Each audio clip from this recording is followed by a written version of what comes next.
Welcome, everyone, to another episode of How the Hell Was This on National Television? And I'm Kirk Buchner, the owner, operator of NotInHallOfFame.com and also the fictitious Athlete Hall of Fame, the fictitious Rock and Roll Hall of Fame, and the United States Athletic Hall of Fame. Vote now on that, www.notinhalloffame.com/USA. And with me, as always, for this show is my good friend from Columbus, Ohio, go Buckeyes, Chris Bournea. You've got a film that I just saw your trailer. Thank you. Thank you. Yeah. Hello, everybody. So, yeah, I'm finally starting to send out into the world my new movie, my first narrative feature film called Things Are Tough All Over, about a family struggling through the Great Recession of 2008. And I actually filmed this in 2019 before the pandemic, hesitated putting it out during the pandemic because there were so many people suffering and it was just too close to the themes of the movie. And now, with all these bank failures and technology industry layoffs, unfortunately, it's still relevant and eerily relevant, but I realize there's no perfect time to release it. So if I keep sitting on it, it'll be 100 years from now and some other catastrophe will happen for me to not release it. So yeah, thanks for the shout out. When is that going to come out? Because now that I've seen the trailer, or I guess, or was it a trailer or a teaser? It was just a teaser. I'm actually just submitting it to film festivals. Mm-hmm. So I'm actually debating about if I should take the trailer down, because some film festivals, if you've put anything at all, even a 5-second clip of the movie out on social media, they'll say, oh, well, everybody's seen it, so we don't need to accept it into our festival.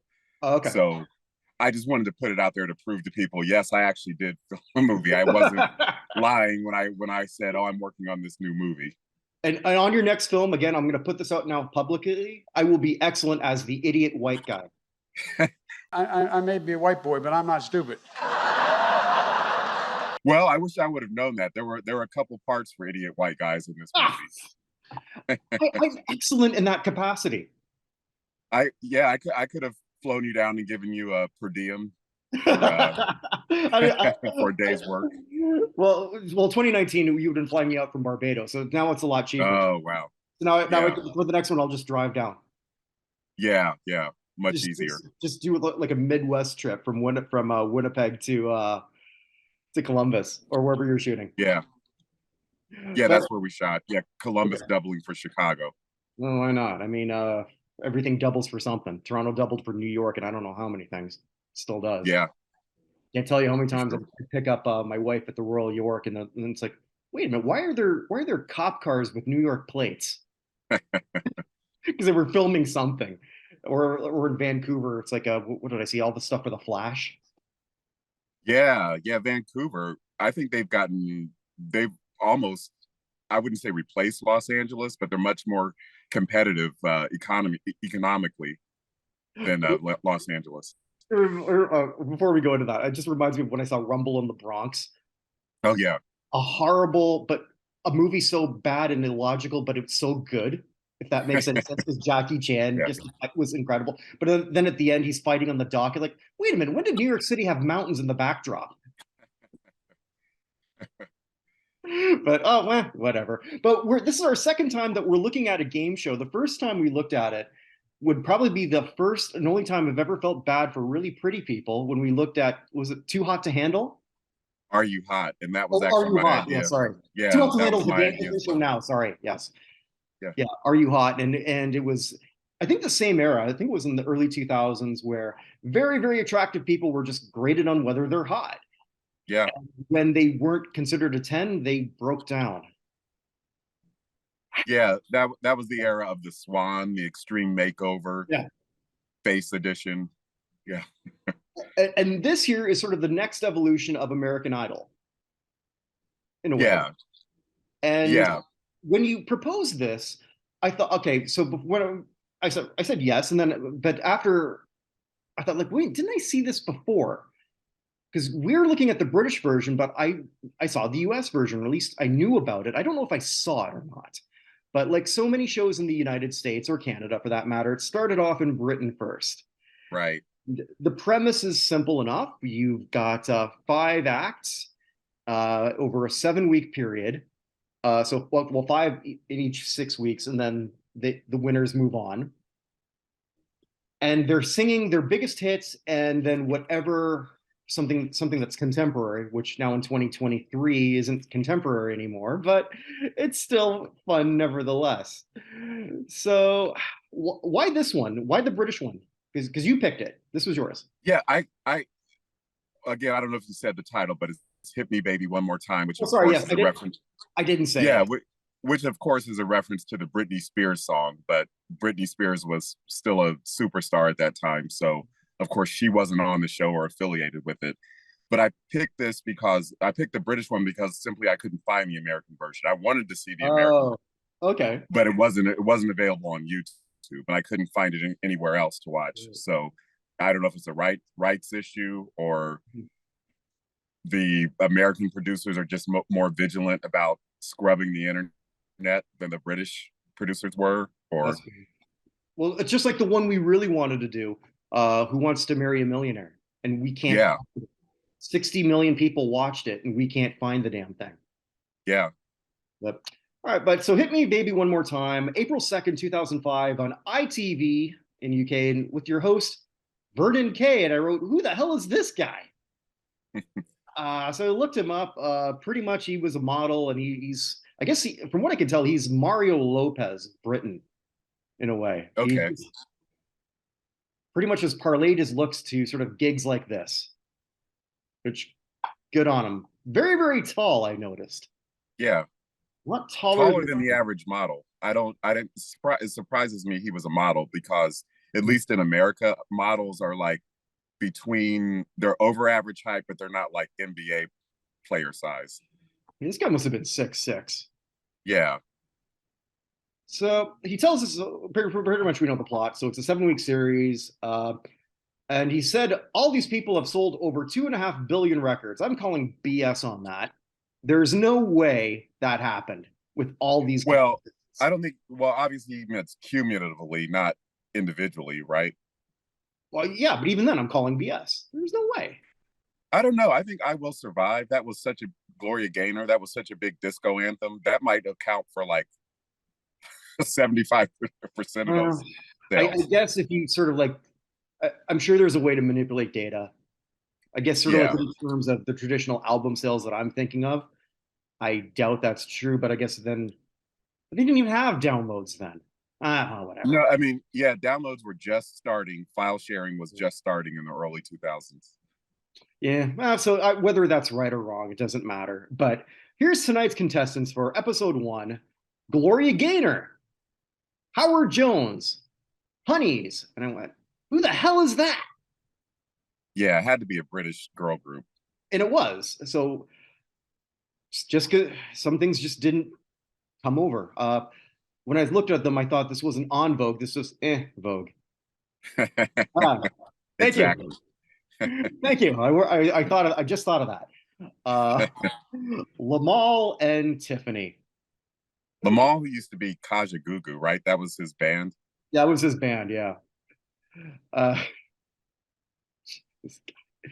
all right, so we start off with a bio on Gloria Gaynor, and a lot of people think of her as a one-hit wonder for "I Will Survive." That's not true. She had one of the first ever disco hits, "Never Can Say Goodbye," 4.5 years before. because Yeah. that went out in '74. So I don't know that she's the pioneer of disco, but she was right there. She was right there at the start, there at the end, and for whatever reason, actually, I read some essays on it and then I lost interest. But this became a massive LGBT anthem. I can see that. Yeah, and Gloria Gaynor was right alongside Donna Summer. Donna Summer was able to transition into like mainstream pop and R&B in the '80s. For some reason, Gloria Gaynor, her career just didn't. I mean, she continued to perform live, but she didn't have much of a recording career Well, after disco died. well, she called herself the queen of disco, and she's not. Donna Summer was the queen of disco. Yeah, yeah, Donna let's was keep it real. in a stratosphere level. Yeah. Unfortunately, as we all know, once the disco craze ended, none of them survived. Uh, uh, Well, like I said, Donna Summer had a pop and R&B career. She Works Hard for the Money was a big hit in the early '80s, and that right. wasn't disco at all. But she But was Gloria floundering Gaynor, for a while. Like she didn't know what to do. But yeah, yeah, she couldn't have had that hit in '81. That had to happen a couple years later. Just when, okay, we forgive you. Because the disco hate was that strong. yeah, yeah. But she always, like you said, she was in a different stratosphere. She embodied disco, but she sort of transcended it as well. Mhm. That's very true. Well, so I checked to see how old they all were when they're performing. Gloria's the oldest person there. She's 62, looks fantastic. She looked wow. I thought she was maybe in her late 40s or early 50s. No, she was 62. Uh, she, so her voice isn't as powerful as it was. So it's a little deeper, but it's still damn good. Uh, Yeah, so, so she had her performance, and I thought it was decent.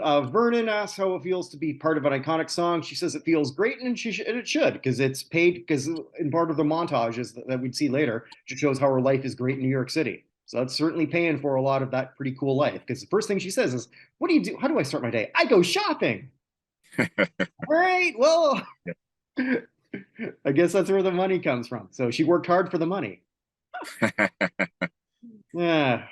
Or also, if your movie sort of needs the if you do a horror movie and you need the idiot comedian, always the ones who tells the bad jokes, who dies first. Hey, I love a good pun. uh, so do I, obviously. So next, Howard Jones. Do you remember him as a kid? Yes, yeah. I mostly remember his power, not mohawk. What was it? A mullet, sort of? Kind of. I mean, well, he had the big hair on top, Yeah, and he had the mullet, but usually you just sort of like work the top part. yeah. Uh, I remember. I don't know. It's funny, these things that just come back that I probably never thought of in 30 years. I just have a recollection of two girls in my chemistry class saying like Howard Jones looks really cute in that new video. It's like, this guy really? No Yeah, wonder I can't get a no wonder I can't get a girlfriend because I that's what's I don't get it. yeah, which is interesting because there were certain people that were deemed like not video friendly, like Christopher Cross. People said the reason why his career didn't last beyond the early '80s is because he had a face for radio. But look at Phil Collins, look at Howard Jones. Peter Gabriel to me is not a supermodel. Um, But yeah, okay, but Christopher Cross just stood there. Phil yeah, Collins true. had a bit of a presence. Phil Collins looked like the guy you want to hang out with at the bar. Peter Yeah, Gabriel had a unique sense of style. Christopher Cross yeah, was a Howard Jones may not have been attractive, at least I didn't think so. Uh, those two girls did, probably because he knew the style of the time. He was yeah, fashionable for that. It's funny to look back at, but at that point, we weren't pointing and laughing. We were saying, I wonder where he gets his clothes. yeah, So we do a bit of a bio on him, and he mentions how he was successful. They mentioned how he's successful on both sides of the pond, and I kind of got a kick out of that because it made me think of actually what we just talked about earlier.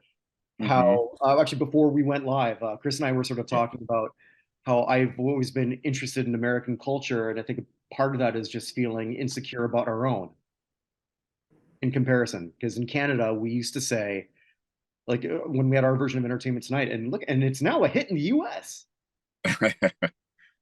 yeah. So like I remember them saying like Bryan Adams made it. Right. Alanis Morissette. Yeah.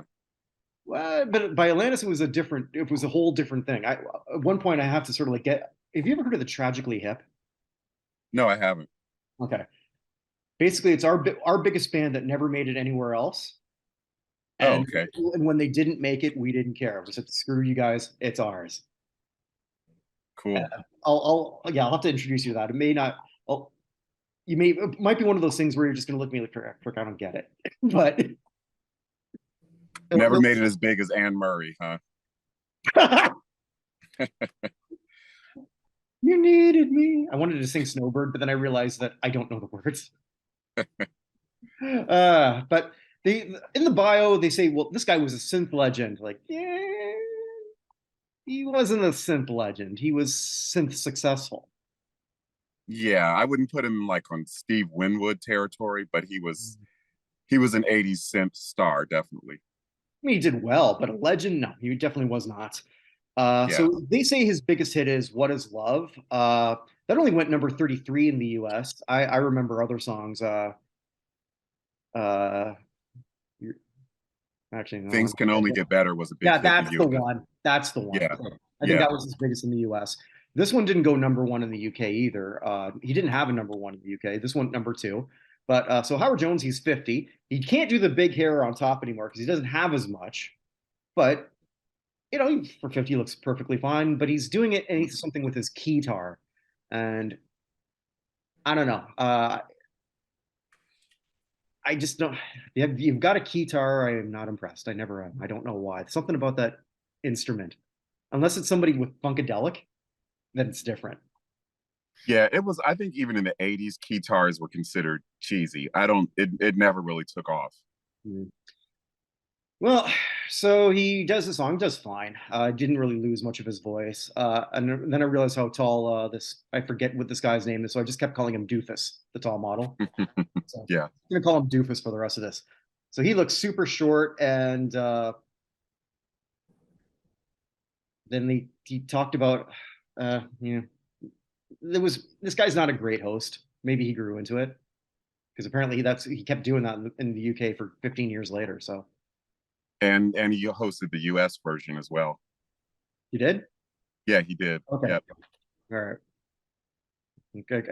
Then I definitely didn't see an episode. I would have remembered that. So then we have a bio on Honeys, and I had to look up who they were, and I think whoever their manager was gave them horrible advice. Their last hits, well, they hit it big in 1998, and then they kind of disbanded. You're still probably under 30. You could do a comeback thing. Don't do it on this. Don't do it on a nostalgia Yeah. show when you're less than 30. Yeah, I agree. What are you thinking? Uh, their hit was Finally Found. I never heard it, so I had to go back and listen to what it was. It was a number 4 in UK. This group never had a hit in the United States that charted anywhere, or really anywhere else, for that matter. Three pretty girls, but nothing special. I don't know what you Yeah. think. Yeah, my note said that their song reminded me of a middle school talent show. Yeah, like there have been girl groups forever, like now, then, 80s, 70s. Like, Yeah. this was a dumb idea for them to sort of like go here. And it didn't resurrect anything for them. So Well, I obviously they came in on that big wave of teen pop with the girl groups and the boy bands like Spice Girls and Mhm. NSYNC and Take That and all, all the Hanson and all that. Mhm. But unfortunately, their success was just limited to quote unquote that side of the pond. Yeah, and their R&B is not tight. It's just okay. It's basically I couldn't even find this out whether this is true or not. It just seemed like okay. It's like some producer said, okay, I need three girls. Let's fit these categories. Can you sing good enough? Can you Yeah. dance good enough?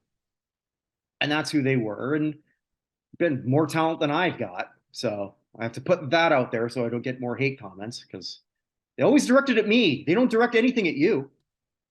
Well, I haven't tried to sing on the show, so it would definitely be directed at me if I did. Well, I haven't shown you my impressions either.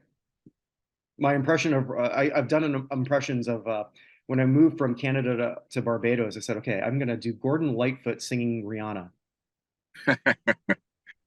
I know Gordon Lightfoot's name. I can't say that I know any of his music. All right, want to hear that bad impression? I've already done it on other shows, so I might as well do it. Okay, why Okay. not? You see, Mr. DJ, now put it on replay. You seem like a very nice fellow. That sounded like the middle school teacher skit from Saturday Night Live with Will Ferrell. Probably. Yeah. All right, moving on. Lamal, who's really well, he was the lead singer of Kajagoogoo. Yeah. So he had two hits really.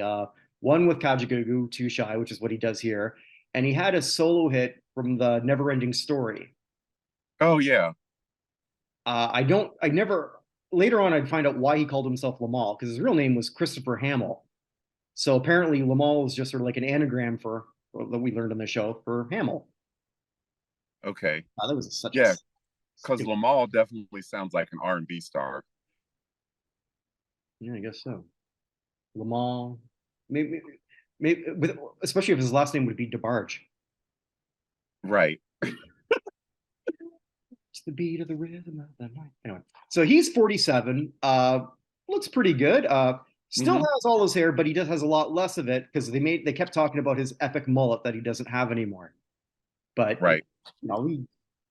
as he was asked later, like, how come you don't have anymore? Because it was over and I cut it off, and it wasn't that interesting. But it looked perfectly fine.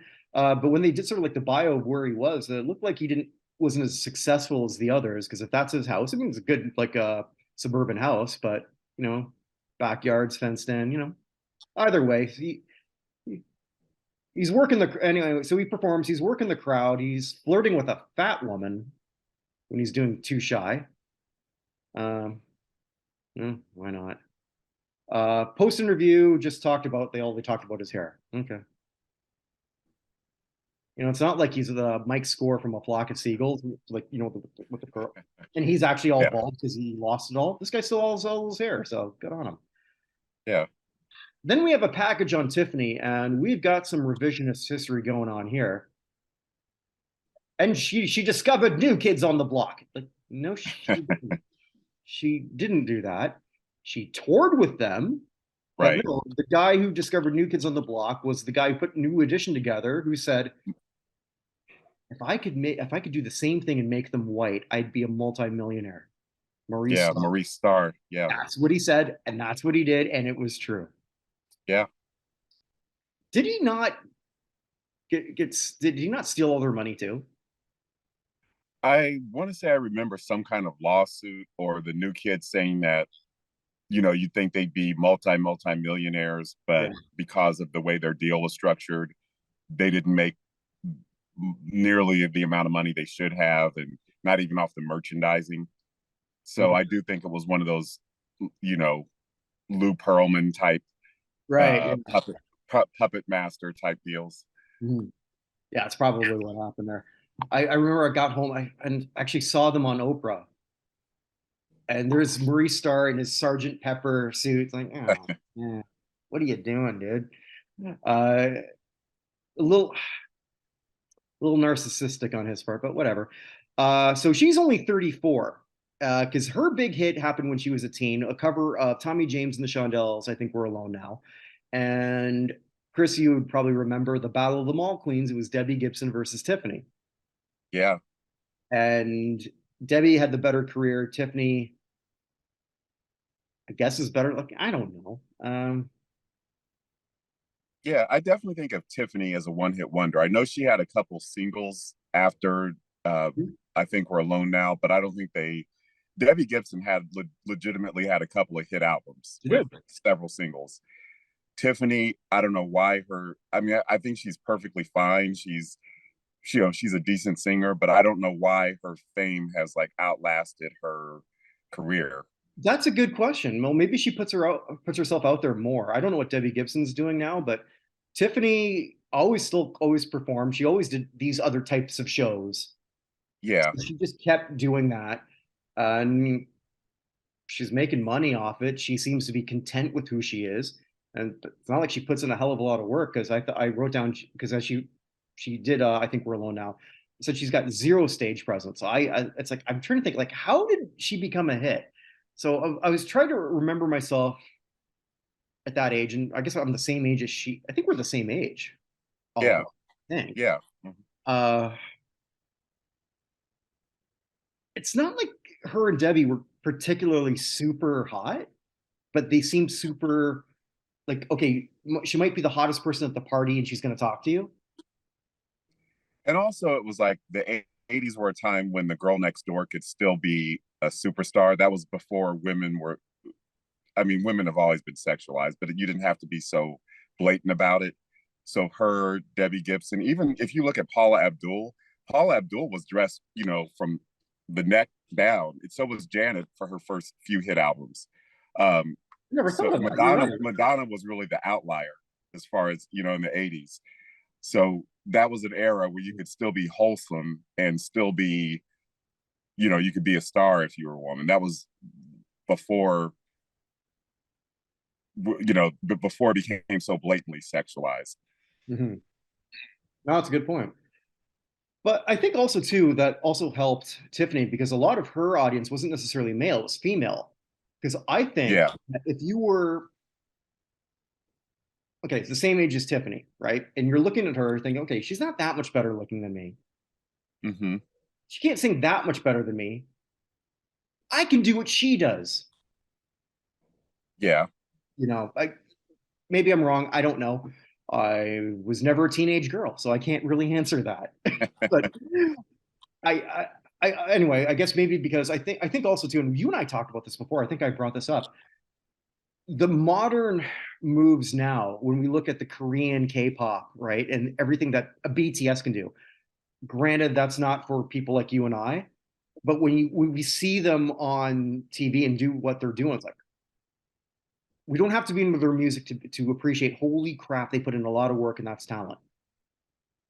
Yeah, but I mean, it was the same with Janet Jackson and Paula Abdul and Madonna to a degree. It was like, and they would each say, "I'm not a singer. I'm an entertainer." So Right. it was the whole presentation and package. It wasn't, oh, this woman is like, Aretha Franklin level of singing. Although interestingly enough, recently I fell into a YouTube hole and rediscovered Taylor Dane. Taylor Dane really did have a Ah, I love it. huge, Tell it to my heart. yeah. So she was a classically trained Yeah. singer, but who was a dance diva. Though she didn't do that much dancing, but she was kind of lumped in with like Janet, Paula, Madonna at one point. But she was a much, much, Yeah. much, much bigger. She had a much bigger voice than any of them. Wonder what she's doing now. She does reality shows, Oh, and does she? Okay. she still performs live. Mhm. Okay, I know we're okay. Here's where you and I have to finally meet for the first time. Chris and I, we've never actually met. Uh, Evan and I, we're going to meet at the World Cup in Canada. But you and I, Oh, here's what we're awesome. going to do. Here's what you and I are going to do. Because I know you're not the sports guy, right? Unless you I want to no, come I to the like World Cup. soccer. I would go to the World Cup All right, let's if screw it. Okay, well I then, could. okay, Toronto, that's where we're going. Awesome.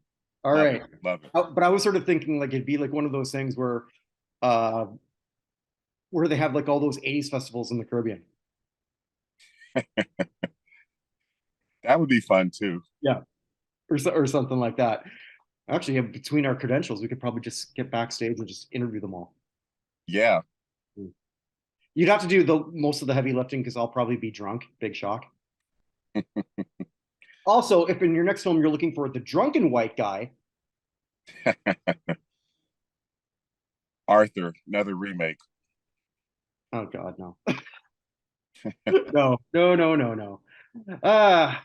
So yeah. Anyway, so Tiffany performs. Douche guys, he's loving it. He's gushing all over her. So maybe he had a bit of a crush when he was a little preteen. Now we get the section of what they've been up to. That's Gloria Gaynor says that it was nice to be considered the queen of disco, and I said she's not. But she seems to be loving her. She says, "I love her life in New York City. Where she's shopping, she loves God, and she loves what else? What and cooking." All right. She then sings Christina Aguilera's "Beautiful," and I don't like it. She they are not because of how she sang it, but they discofied it. Right. And this is not a song that should have been discofied. Kind of Yeah. like when Donna Summer did MacArthur Park. I like her version of MacArthur Park, which I Okay. think is, which Yeah. I actually think is more like opera than disco. But Sure. actually, so the 2000s, and they still do that somewhat today, was the dance remix era. So they would take any song of any tempo and do a dance remix because it would get played in the clubs. And Christina Aguilera, I would be surprised if there was a Christina Aguilera dance remix of "Beautiful." There probably was. Now that I think about it, and I just did a Gordon Lightfoot bit. They had when they had the movie Studio 54 or just 54, they Yeah, had a a, a dance remix of well, not remix. I mean, a it's the same remake. words. Yeah, remake. And it was a dance. If I could read your mind. Yes. See, I do know one of his songs. Yeah. He's still alive. Still alive. Is he really? Apparently, yeah, apparently his ex-girlfriend was, I forget her name, but the person who got John Belushi dead Oh, wow. in Speedball or whatever, or something like that. Because I had to do a deep dive on Gordon Lightfoot on another thing. So yeah. But yeah, I did not like her version. Maybe just because I just don't think it's not that I'm a big Christina Aguilera fan. I'm not. It just maybe that, but I did love that video. And I think Hmm. I got everything that she was trying to do, and it just didn't fit for me. But whatever. It's not like she sang it badly. I think it was just arranged badly. Okay. That makes sense. I don't know. What did you think? I liked it. I mean, Okay. I like the original Christina Aguilera's original version, but I thought Gloria Gaynor. I thought it showcased her vocal talent, like Sure. the fact that she, and they could have had her do it the original way to show that she can do more than disco.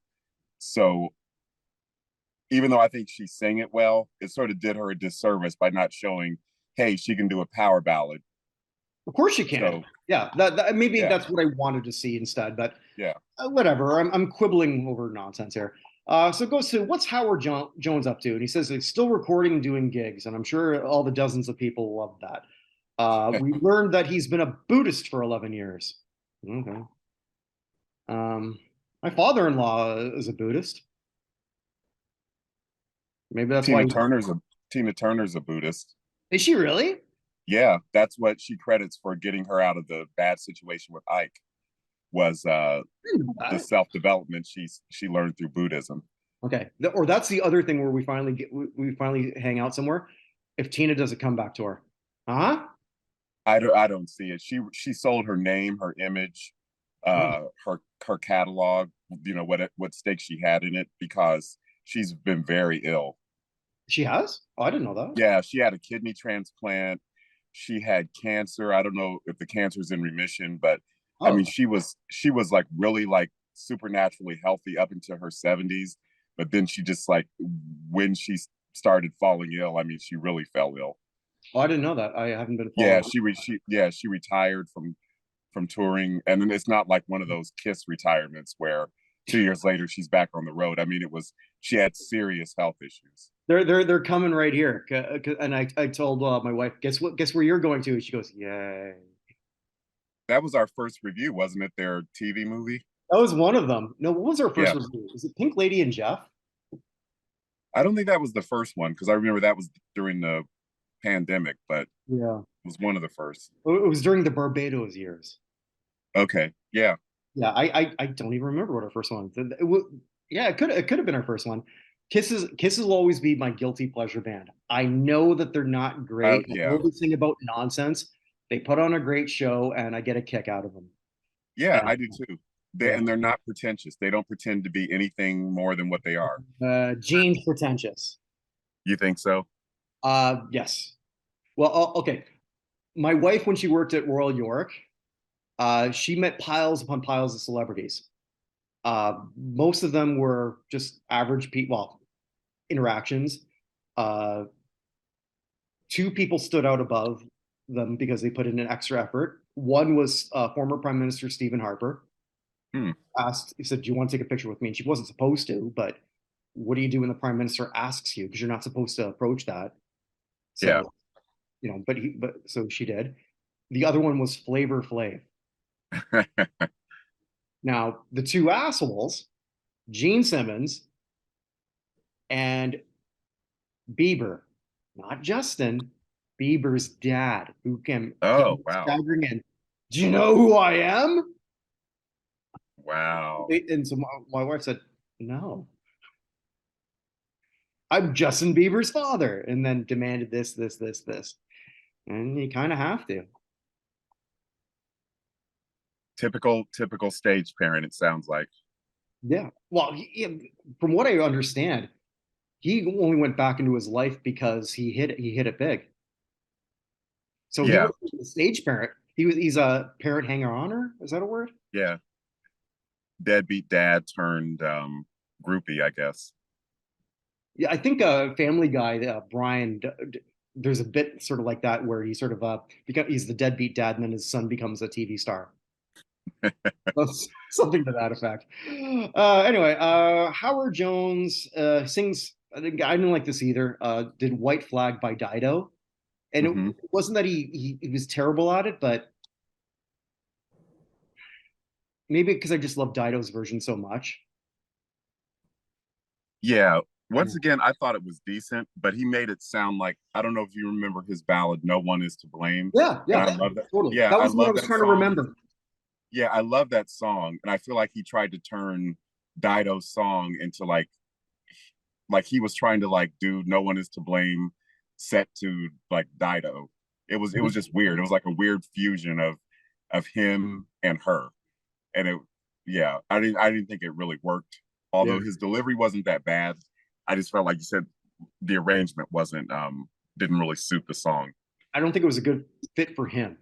Period. Yeah. All right, so we look at what Honeys have been up to, and they used to club and now they pub. Okay, so basically they've been drinking a lot. So they say they want to be rockers, so they pick Nickelback. Right. As a Canadian, we're sorry. Thank you. The apology I've been waiting for.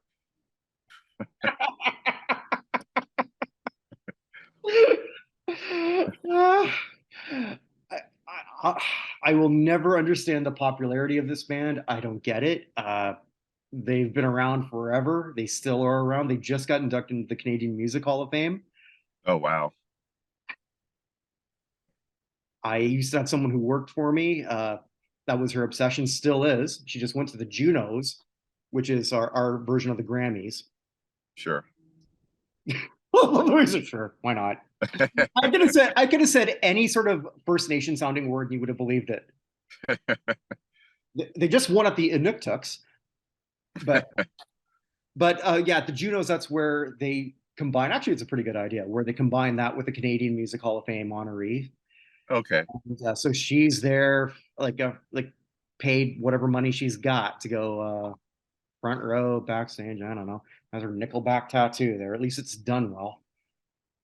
But whenever I don't get their fandom, but they have a lot of them. So they decide they're going to rock out, and they do. This is how you remind me. I'll admit, Chris, I fast forward through most of it because I hate Nickelback, and I, that was 2 minutes I didn't watch. Yeah, it's like, why pick the most? You say you want to be a rocker, but why pick the most bland?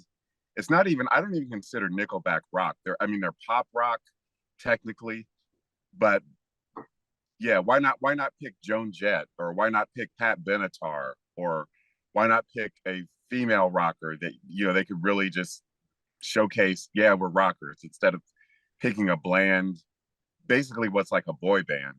Yeah, and that's how it sounded like some girl group the way they did it. So they weren't. Yeah. Well, little I saw. So what is Lamal doing? No, not much.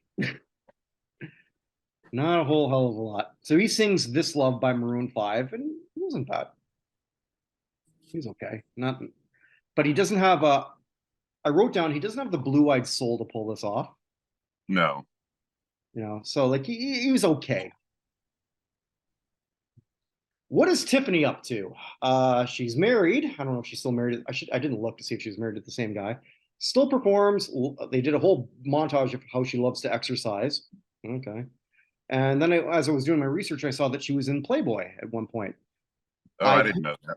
No, I can't confirm or deny that I searched that picture. Okay, I did. So she's singing, and I guess I know they were big in Britain, but I don't know much about them. Girls Aloud, Love Machine. Now, when I saw it was going to be Love Machine, I thought, all right, it's the Miracles Love Machine. No, it isn't.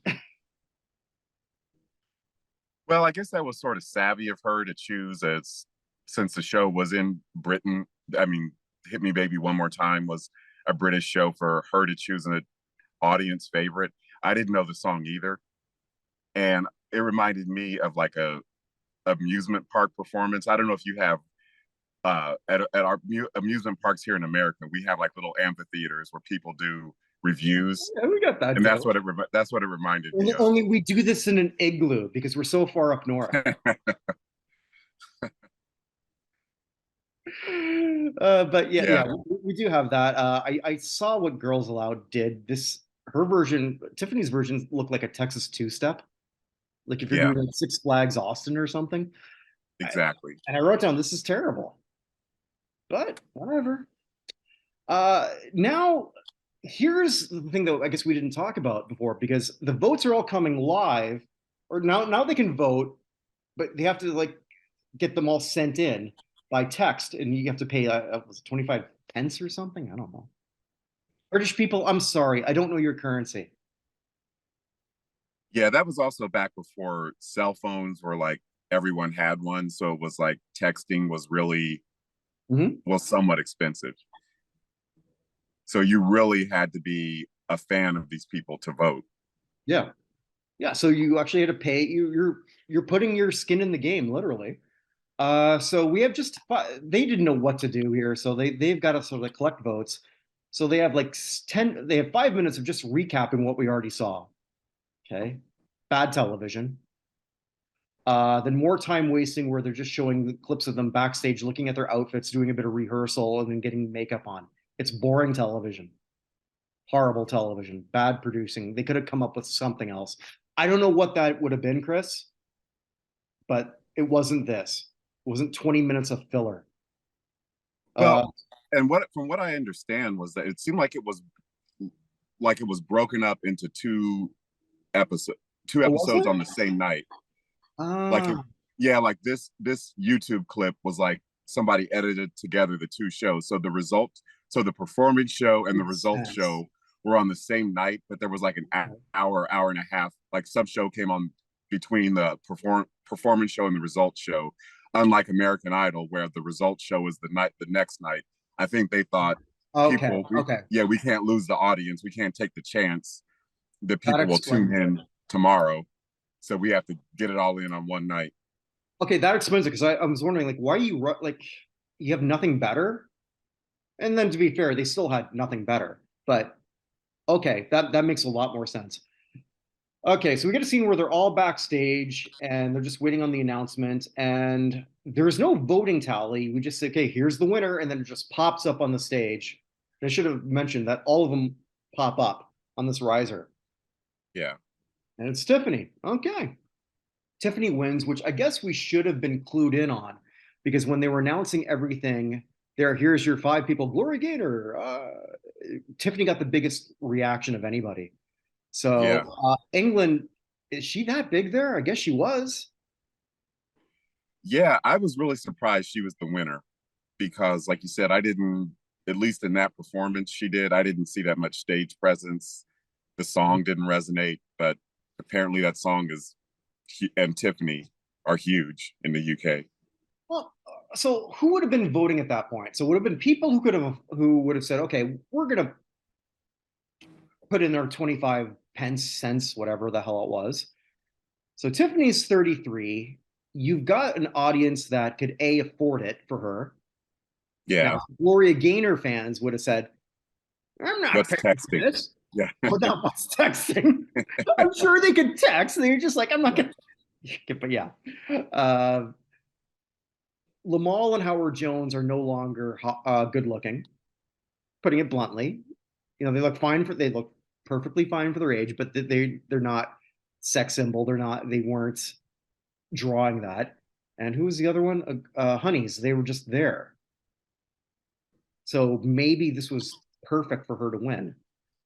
Uh, Now, did she win the whole thing? So I've got the whole thing here forward. Should we go through the next episodes? Obviously, we're not going to review them bit by Sure. Yeah, bit. I didn't see the next episodes, but yeah, I'm curious as to who won. Okay. So week 2 was Shakin' Stevens. I don't know who that is. No idea. Jackie Graham. Oh, I know her. She's a like dance R&B artist. Okay. Belinda Carlisle. Go-Go's, yeah. Yep. Hadaway. What is the Yeah. yeah, And Doctor and the Medics. don't know them. They were the original one. They did the cover of Spirit in the Sky. Oh, okay. So Shakin' Stevens wins that. So we have Tiffany and Shakin' Stevens advancing to the next one. The next one is Baccarat, No clue. Mika or Micah Paris. Oh yeah, Misha Paris, Or a Misha? Prince a Prince associate, a great singer, Okay. a great artist. I'll have to look her up. Associated with Prince, it's good enough for me. Nick Hayward, he was the lead singer of Haircut 100. Don't I would probably know their music. I don't know the name. I did a deep dive in New Wave, so maybe Okay. not. Carol Decker, who's that? Name sounds vaguely familiar. Her hit was China in Your Hand No, don't know it. and the Pasadenas. Okay. Well, Carol Decker won that. Who is this? Samita with a song called So Hmm. Macho. Mm. Hue and Cry. Who the hell are these people? The Real Thing. Hazel O'Connor and China Black. I don't know any of these people. Hmm. Hue and Cry won. All right, week 5, we've got Jordan Knight. I know who that is. Yeah. Rosala, Junior, Sabrina. Oh, You know Junior? Mama used to say. I think that's June. Okay, yeah, that's the song he did. And then Shalimar. Oh wow. Yeah, A Night to Which Remember. iteration of Shalimar? There were several iterations of Shalimar. I wonder. Well, they won that. So they won. They advanced. So we have Chesney Hawkins in week 6, Kelly Marie, Nick Van Eed, Sybil. Okay, Cleopatra. I remember them. Chesney Hawkins wins. Oh, there's another week. Crap. Week 7, 911. Nathan Moore, Princess. Oh Kenny, yeah, Princess. She had a huge hit called "Say I'm Your Number One." that's what she did. Uh, Kenny Thomas and Ultra Nate. Well, whoever 911 is won, and the grand finale is Shakin' Stevens. So usually I ask whose fault is this? I mean, I don't think this was terrible. It's a great idea. It's a great filler. So here's my question for you. Hmm. Chris, are you going to now go out and download Shakin' Stevens? I cannot wait. Well, this is fun. All right, so this is the part where I do a bit of plugs. Hey, do a 2-for-1 thing here. I know you're all waiting for Chris's movie, but Chris already has a movie out. It's a great documentary called Lady Wrestler. I'm going to let him tell you about it. Thank you. Yeah. So Lady Wrestler is about the original Black women wrestlers from the 1950s and 60s who integrated the sport. I got to interview Ethel Johnson, the first Black woman world wrestling champion. So that's available on Amazon Prime Video. Thanks for the plug. Yeah, and the great thing about that too is if you're just thinking, well, I'm not into wrestling, it doesn't matter. Like this is more of Trump about is history. good. Yeah. Yeah, it's about sort of like painting a marginalized group of people in a fringe area that you don't think is even possible. Well, someone had to break that barrier, and these are Yeah. the women who did it. Yeah. And after you do that, you can buy my book, Chavo Guerrero, Instant Classic, about the late Gary Chavo Guerrero Sr., also available on Amazon, with forward by Roddy Piper, who you got to meet, Chris. Yeah. Yeah. Awesome book, by the way. Thank you. Yeah. Much appreciated. Uh, our next bit of How the Hell Did This Go #1, up now, right, was where we looked at Harper Valley PTA. Oh, wow. Yeah. And next week, it's Maneater by Hall & Oates. So I'm kind of looking forward to Not that. not the theme to Silence of the Lambs, right? Silence of the Lambs. There's always the weekly Hall of Fame show with Evan Nolan and I. Vinny Lospinuso made a great case for Max Zlowski, who should be in the Basketball Hall of Fame. And eventually, and Chris, I know that your schedule is going to be changing, but you're going to be a guest eventually on a new show that I'm working on, which is called, actually, I don't have a name for it, but it's when, I think maybe I'm just going to call it When Athletes Try to Sing. Wow. Wow. Do you remember? I was actually going to propose for this show, Can They Sing? But I couldn't find that on Okay. I couldn't find that on YouTube. It was like taking actors and so I think there may have been an athlete or two and Chris Jericho seeing if did an they, episode. yeah, yeah, There was one actually, I think, but called "But Can They Sing?" It was, oh yeah, maybe the same thing, and it was yeah. Bai Ling, Yes, that's the and show. oh my God, so Bai Ling was a Chinese was she's still alive? A Chinese actress who had moderate success in a Richard Gere film. I don't remember what it's called, and then she was in Anna and the King, and then Okay. it turned out she was a complete nutcase. But she did. She covered the Divinals "I Touch Myself." Yes. And how do I put this delicately? Okay, she can't sing, and sometimes you have an accent, and like it goes away when you sing. Not with her. I'm not going to try to cover it because I will sound racist if I do. Yeah. Not let's not go there. So I'm not going to go there, but I do encourage you. Filing, I touch If you can myself. find it, it's very Oh, I hard to found find. it. I found it. Wow. Yeah, oh yeah, because when I used to be a boss at a train station, you can do things when you're a boss. So when you're waiting for the train to come when it's late, hey, watch this, because I control the computer. Maybe And that's he why who I'm not a controls the boss. computer controls the world. Something like that. But with that, wherever you are, wherever you may be, stay safe, everybody.